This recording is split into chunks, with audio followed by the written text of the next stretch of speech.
eu acho que a primeira experiência de epifania, que a gente pode dizer assim, né?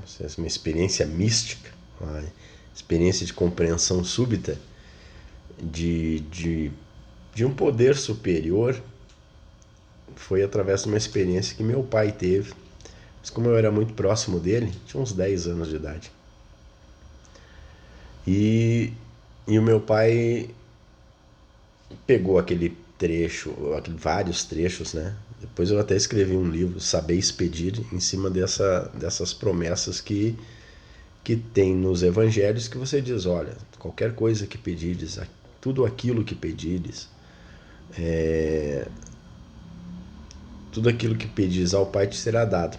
E o Pai pegou esses vários trechos, juntou isso numa promessa, e disse assim, cara, eu quero os 13 pontos da loteria. E ele começou a repetir isso durante todo o dia, assim. 13 pontos da loteria, 13 pontos da loteria, 13 pontos da loteria. E escrevia num caderno, 13 pontos da loteria, 13 pontos da loteria. Pedi e batei. Batei e abrir-se-vos-á. Pedi e recebereis. E ele foi cobrar essa promessa. E ele começou uma jornada, sinceramente, eu acho que ficou uns 30 e poucos dias, 40 dias. Era impressionante, ele ficava o dia inteiro. Ele trabalhava fazendo joias e dizendo 13 pontos na loteria, 13 pontos na loteria. E eu observando isso, porque eu estava sempre em volta dele ali na oficina, né? Ficava olhando e o pai, 13 pontos da loteria, 13 pontos. Uma obstinação fantástica, né? E aí o que aconteceu? 13 pontos na loteria. E apareceu, que era o sonho de consumo daquela época. Naquela época nós não tínhamos montado as joalherias ainda, eu tinha 10 anos, né? Eu tava mal de grana. Eu trabalhava como joalheiro. E, e bem na esquina da nossa rua, ali no centro de Canoas, os caras começaram a estacionar um Opala Comodoro dourado. Nossa, era o carro mais lindo da época, um negócio desbundante. Assim. E esse carro, e o pai, assim, eu 13 pontos na loteria porque eu vou comprar aquele carro ali. Ele vai ser meu. E aí, foi impressionante, porque o cara estacionava todo dia, cada vez um pouquinho mais perto da nossa casa. E aí o carro veio vindo, lá do começo da rua e veio vindo. E eu fiquei assim, cara, será que o pai tá atraindo o carro com o poder da mente, né? À medida que ele batia nessa tecla e o carro foi vindo cada vez mais perto, cada vez mais perto. Estava estacionando na frente da nossa casa. Eu fiquei, porra, depois a gente foi descobrir que era o cara de uma das lojas ali, era do dono de uma das lojas, que era uma mera coincidência isso, né? Mas o pai bateu muito em cima desses 13 pontos da loteria. E era uma obsessão dele a vida toda nisso, né? Sempre foi em cima e ganhou várias vezes até.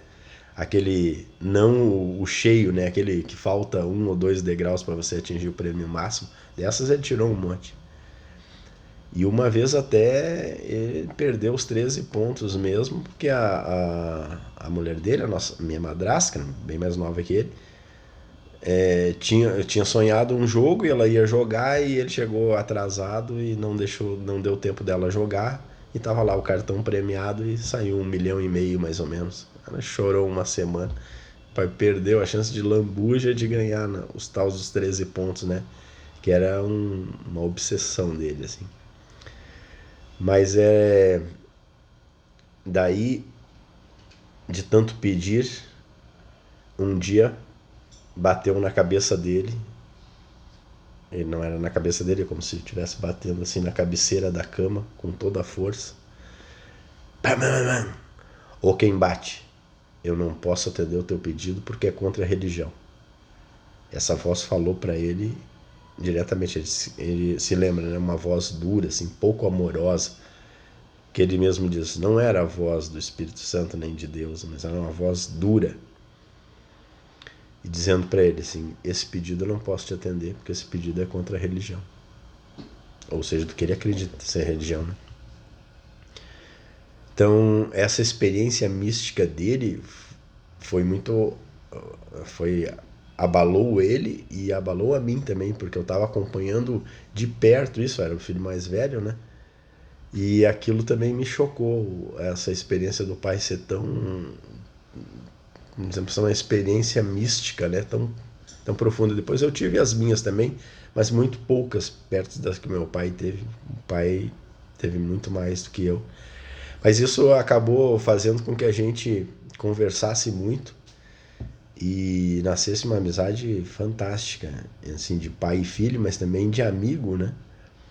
Porque era muito comum, tem até meu tio avô, que era meu tio avô mais novo, quase da época, um pouquinho mais velho que o meu pai, sempre achava muito estranho que a gente ficava conversando horas, assim, entrava a madrugada dentro, né?